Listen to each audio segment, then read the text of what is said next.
CADAC Soft Soaks. So CADAC do a range of silicone based bowls that are called soft soaks.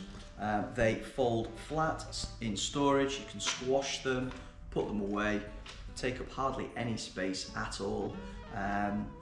Great products, certainly on the larger ones where I've got a 30, I've got a 40 here, the 50 is even bigger. But with the cooking surfaces, you struggle to get them into the sinks on caravan sites.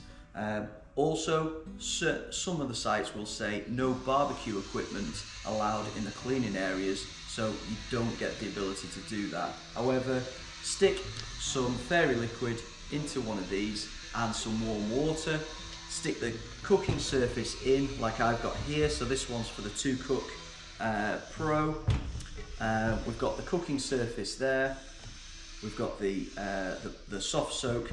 Stick your warm water in, put your fairy liquid in, drop that in, leave it to soak.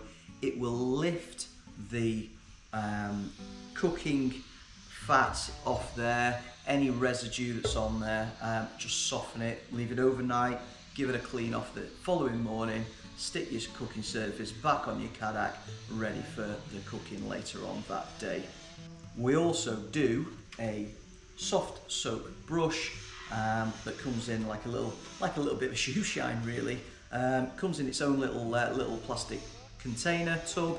Open up that brush, use that on the cooking surface, pop it away. It's clean, it's tidy, it's nice and neat, and go really well with the soft soaks. Off.